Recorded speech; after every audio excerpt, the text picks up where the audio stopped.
បាទជម្រាបសួរបងប្អូនទាំងអស់គ្នាថ្ងៃនេះខ្ញុំមានវីដេអូចែកចំណេះដឹងមួយទាក់ទងនឹងរបៀបបង្កើត Apple ID ផ្ទាល់ខ្លួនណាហ្នឹងហើយ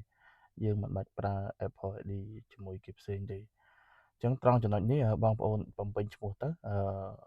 ជាភាសាខ្មែរក៏បានជាភាសាអង់គ្លេសក៏បានហើយត្រង់ចំណុចនេះយើងបំពេញថ្ងៃខែឆ្នាំកំណើតបើយើងចង់ដាក់ពិតក៏បានមិនពិតក៏បានអានឹងសាច់ចិត្តលើបងប្អូនទេហ្នឹងហើយត្រង់ចំណុចនេះយើងយកកន្លែង done have device iCloud នេះមកយើងយកបំពេញកន្លែងហ្នឹងមកហ្នឹងហើយកន្លែងនេះ email អញ្ចឹងត្រង់ចំណុចនេះបងប្អូនចង់វាយបំពេញឈ្មោះបែបម៉េចក៏បានដែរនឹងស្រេចចិត្តបងប្អូនប៉ុន្តែនៅពេលដែលយើងបំពេញរួចគឺយើងត្រូវ screenshot នៅលើអេក្រង់មួយទៅដើម្បីយើងវាធ្លាក់ចូលនៅក្នុងរូប photo របស់យើងអាចនឹង save រូបនឹងមួយទុកឬក៏យើងកាត់ទុកហ្នឹងហើយនៅត្រង់ចំណុចនេះបងប្អូនយើងត្រូវបំពេញ password ហ្នឹងហើយ8ខ្ទង់ណាបងប្អូនមានអក្សរទូចនិងអក្សរធំជាទូទៅគឺផ្ដើមនៅអក្សរធំមុនហ្នឹងហើយវាយ8ខ្ទង់ហ្នឹងហើយអញ្ចឹងបងប្អូននៅពេលដែលដាក់គឺត្រូវយកប៊ិច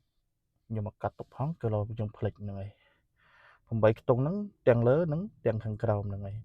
អញ្ចឹងបងប្អូននិចទៅមុខទៅហ្នឹងហើយត្រង់ចំណុចនេះយើងត្រូវបំពេញលេខទូរស័ព្ទប៉ុន្តែនេះលេខទូរស័ព្ទអតិថិជននៅក្នុងនឹងអូតូហ្នឹងហើយ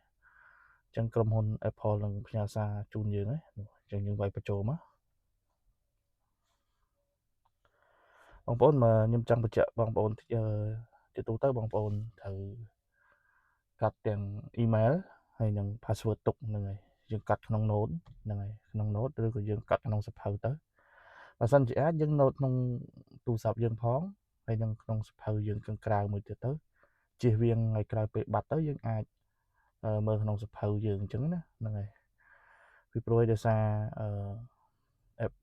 Apple ID នេះប្រៀបដូចជា iCloud អញ្ចឹងគឺរួមគ្នាបើយើងចង់ចាក់ក៏បានចង់ចាក់ iCloud ក៏បានអត់ចាក់ក៏បានដែរហ្នឹងហើយអញ្ចឹងបងប្អូនត្រូវប្រយ័ត្នប្រយែងបន្តិចកន្លែងត្រង់ចំណុចហ្នឹងហ្នឹងហើយព្រោះភាគច្រើនជាទូទៅអតិថិជនមកដល់ហាងខ្ញុំគឺគាត់ភ្លេចជួនកាលពេលខ្លះទូរស័ព្ទហ្នឹង error program ហ្នឹងហើយឧទាហរណ៍ error program អញ្ចឹងទូរស័ព្ទហ្នឹងអតិថិជនគាត់អត់ចាំ password ហ្នឹងហើយតែគាត់ចាំ email អញ្ចឹងក៏ពិបាកយកមកវិញដែរដោយសារemail ហ្នឹងនៅក្នុង note ហ្នឹងហើយ password ហ្នឹងគាត់ចាំអញ្ចឹងជាទូទៅបងប្អូនបើសិនជាអាចកាត់ដាក់ក្នុងกระดาษទៅហ្នឹងហើយអាហ្នឹងជំរើសទី1ជំរើសទី2បងប្អូនបើសិនជាអាច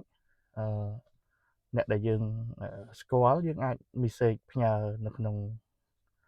អ្វីដែលយើងអាចផ្ញើគាត់សិនបានយើងទុកក្នុងនឹងសិនទៅហ្នឹងហើយ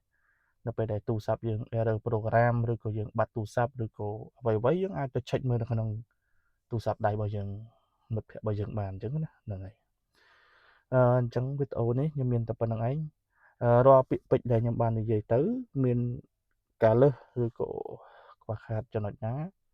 បងប្អូនសូមអភ័យទោសផងព្រោះដោយសារខ្ញុំធ្វើវីដេអូនេះក៏នៅចង់ចែករំលែកចំណេះដឹង